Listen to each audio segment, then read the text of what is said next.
Hello dears, അപ്പൊ ഞാനുണ്ടല്ലോ ഒരു ഡയപ്പറിന്റെ റിവ്യൂ പറയാൻ വേണ്ടിയിട്ടാണ് ഈ വീഡിയോ ചെയ്യുന്നത്.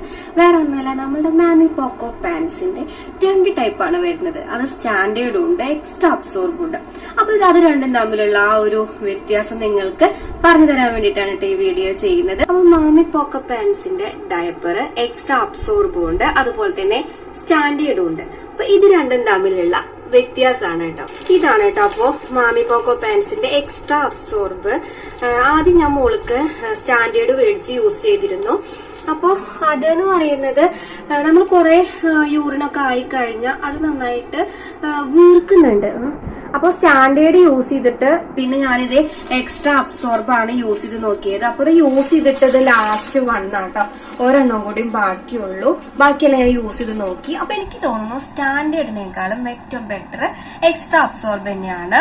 ചെറിയ റേറ്റ് വ്യത്യാസമൊക്കെ ഉണ്ട്, എങ്കിൽ പോലും എനിക്ക് തോന്നുന്നു എക്സ്ട്രാ അബ്സോർബ് കുറച്ച് സമയം കൂടെ നിൽക്കും, പിന്നെ നന്നായിട്ട് വീർത്ത് വരുന്നൊന്നുമില്ല. ഇതിൽ എഴുതിയിട്ടുണ്ട് 12 hours പ്രൊട്ടക്ഷൻ എന്നൊക്കെ. എനിക്ക് തോന്നുന്നു നമ്മൾ ഒരിക്കലും ഒരു ഡയപ്പറും ഒരു ഡിസ്പോസിബിൾ ഡയപ്പറും നമ്മൾ 12 hours ഒന്നും യൂസ് ചെയ്യില്ല. ഏറിപ്പോയി കഴിഞ്ഞാൽ ഒരു 3 hour 4 hour മാത്രമേ നമ്മൾ യൂസ് ചെയ്യാറുള്ളൂ. ഇതിൽ 12 hours പ്രൊട്ടക്ഷൻ ഒക്കെ ഉണ്ട്. അപ്പൊ ഇതാണ് കേട്ടോ മാമി പോക്കോ പാൻസ് എക്സ്ട്രാ അബ്സോർബ് ഡയപ്പർ. അപ്പൊ ഇതാണ് അതിന്റെ ഫ്രണ്ട് ഭാഗം വരുന്നത്. നല്ല ക്യൂട്ട് ആയിട്ടുണ്ട്, നല്ല രസമുണ്ട്. ഇതാണ് കേട്ടോ അതിന്റെ ബാക്ക് ഭാഗം. അവര് കറക്റ്റ് ആയിട്ട് ബാക്കും ഫ്രണ്ടും കറക്റ്റ് ആയിട്ട് മെൻഷൻ ചെയ്തിട്ടുണ്ട്. പിന്നെ ഇത് നോക്കി, ഇലാസ്റ്റിക് ഒത്തിരി ടൈറ്റ് ഒന്നുമില്ല, കുഞ്ഞുങ്ങൾക്ക് നല്ല കംഫർട്ട് ആയിട്ട് ഇട്ട് കൊടുക്കാനായിട്ട് പറ്റും. നല്ല സോഫ്റ്റ് ആണ് കേട്ടോ, നല്ല സോഫ്റ്റ് ആണ്. പിന്നെ ഇതേ ഉൾഭാഗം. പിന്നെ വരുന്നത് എന്താന്ന് വെച്ച് കഴിഞ്ഞാല് കൂടുതൽ ജെല്ലില്ല, കോട്ടൺ തന്നെയാണുള്ളത്. ഒരുപാട് ജെല്ല് യൂസ് ചെയ്യുന്നില്ല കേട്ടോ.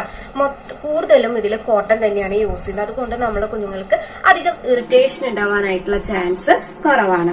അപ്പൊ ഇതൊന്ന് ട്രൈ ചെയ്ത് നോക്കാം. അപ്പൊ ഞാൻ ട്രൈ ചെയ്ത് നോക്കിയപ്പോൾ എനിക്ക് സ്റ്റാൻഡേർഡിനെക്കാട്ടും ബെറ്റർ തോന്നിയത് എക്സ്ട്രാ അബ്സോർബ് ആണ്. അപ്പൊ നിങ്ങളും കൂടെ ഒന്ന് ട്രൈ ചെയ്ത് നോക്കിയിട്ട് എങ്ങനെയുണ്ടെന്നൊന്ന് ജസ്റ്റ് കമന്റ് ഇടണേ. പിന്നെ ഇത് യൂസ് ചെയ്യുന്നവരുണ്ടായിരിക്കും, അവരും കൂടെ ഇത് എങ്ങനെയുണ്ട് ഇതിന്റെ റിവ്യൂ, നല്ലതാണോ എന്നെല്ലാം ഒന്ന് കമന്റ് ഇടുക. ആദ്യമായിട്ടാണ് വീഡിയോ കാണുന്നതെങ്കിൽ ചാനൽ ഒന്ന് സബ്സ്ക്രൈബ് ചെയ്ത് കൊടുക്കുക. മാത്രമല്ല ആ ബെൽ ബട്ടണും കൂടെ ഒന്ന് അമർത്തണേ. ഞാനിടുന്ന ഓരോ വീഡിയോയും നിങ്ങൾക്ക് കിട്ടാനായിട്ട് ആ ബെൽ ബട്ടണും കൂടെ ഒന്ന് അമർത്തി കൊടുക്കണേ. Okay, by.